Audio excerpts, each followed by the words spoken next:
Hello guys, Mr. ATC back to you again for some cool DIY design. And today I'm going to take part into a pretty nice kids playground project in the VondelGym in Amsterdam.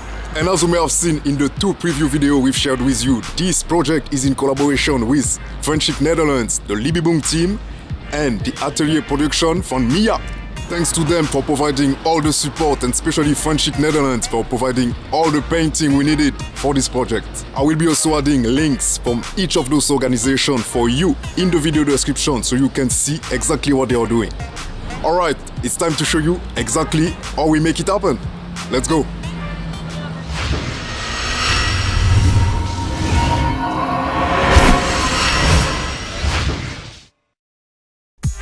And as you could have seen it in the preview, here is the space we had to design the interior in order to create a kids-friendly space in the VondelGym. The walls are all cleaned already, so the first step here will be to paint each side using the paint provided by one of our sponsor and partner, Friendship Netherlands. As shown in the preview, this project was done in two phases. And the first one was in order to create some poof where the kids can sit when they go into that room. I will be using a large piece of plywood, which I will also divide in 3 equal pieces in order to save some wood. And as you could see me showing you, the piece of plywood I was holding was about 2.10 meter long, 40 centimeter large, and a thickness around 0.9 millimeter. To start working on it, I will be placing it on a simple work table, then trace the different lines to create several squares measuring 40 cm large and around 38.2 cm long. And now, as a support on each angle, I have decided to use some long wood I had in my shop, measuring around 3 meter long each. Then taking the measurements in order to make the appropriate cut. And for those cuts, I will this time use my meter saw to cut at 39.2 cm.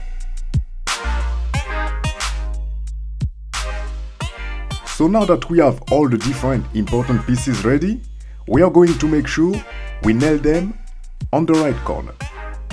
And note that in order to create this first frame, I will first assemble each side to move at the end to the top and bottom side.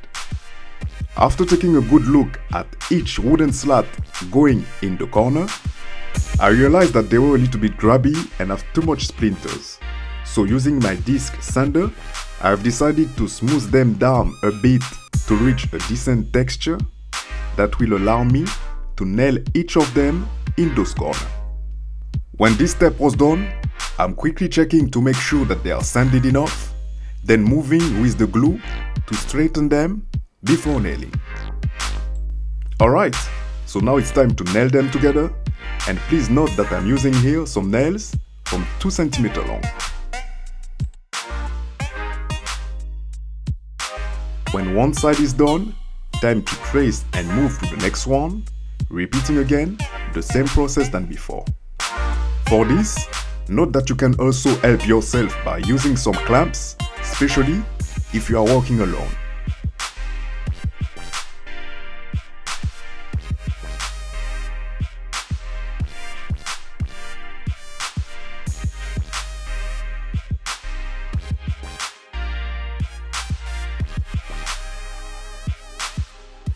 As you can see, it's not taking too long to finish the first poof.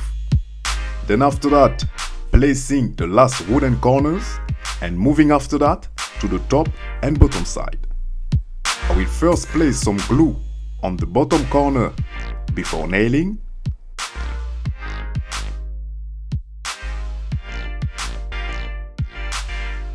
Then moving to the top side, which will be made much stronger than the bottom one, to make sure that when the kids are sitting, to make sure that the top structure is strong enough and also allow them to even stand on it. We never know. Kids.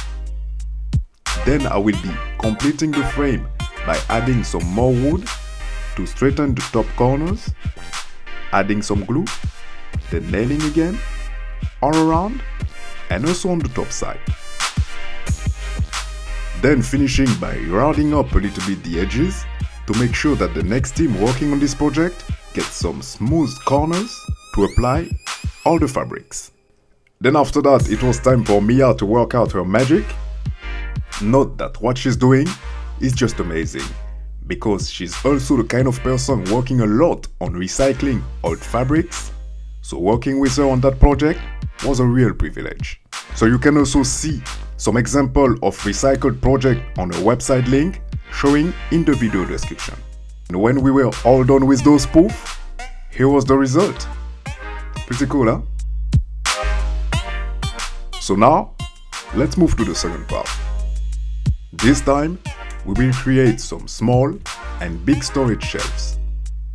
To create them, I will use here several large pieces of plywood from 2.10 meter long and around 1.60 meter large.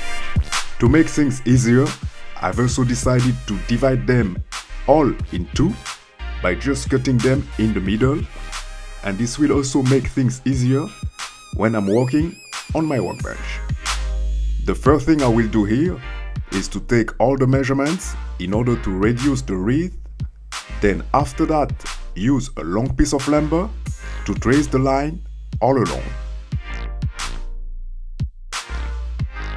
Then time to secure and clamp on the table to make sure it doesn't move while I'm cutting.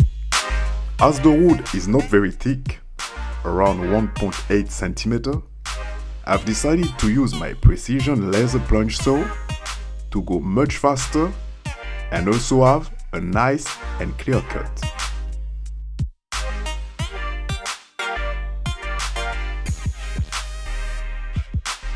When I was done with all the cutting, it was time for me to bring the wood inside with my workbench, because unfortunately it started raining outside.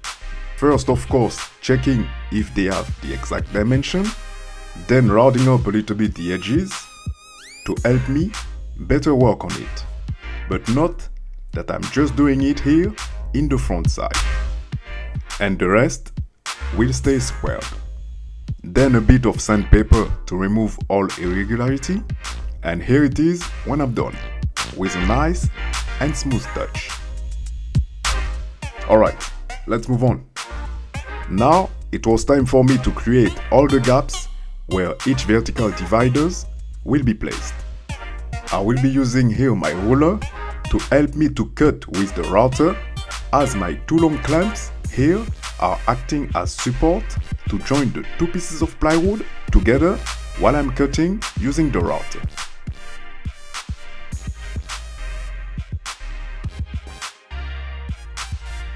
So now it's time to slide the different vertical piece of plywood into the gaps to check if they have the right dimension, and as you can see, it's indeed all good. It can even stay without touching it. Now let's remove the clumps and finish by the gap in the back side in order to insert the large piece of plywood which will be closing this design from the back.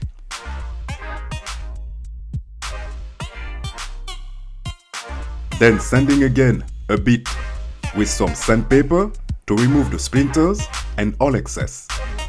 And now that I have all the different gaps done, it's time for me to place all the dividers.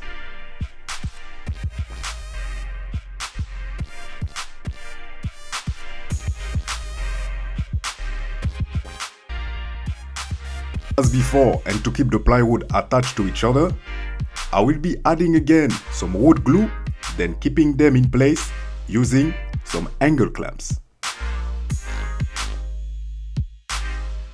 After that, sliding the other dividers.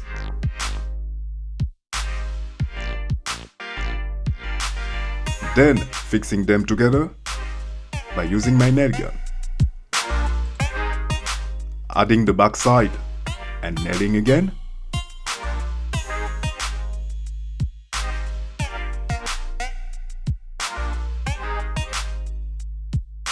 And here we are with all the shelves container, which will be also acting as small tables. It was a lot of work, but this result was well deserved. Alright, so after all the painting was done by the Libby Boom team, it was time for us to place them all in the room. As you can see it here, and as this room was smaller than expected, we removed one of the sections, which brought us to 5 sections instead of 6. Then placing the small shelves on the top and adding the poof. Toward the end, fix them to each other using 2 screws in the middle of the square.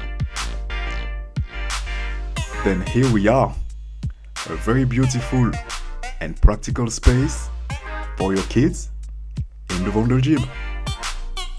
This is exactly what the nice collaboration is about, and I would like to give a big thanks to the VondelGym and all the other teams working with me on this project.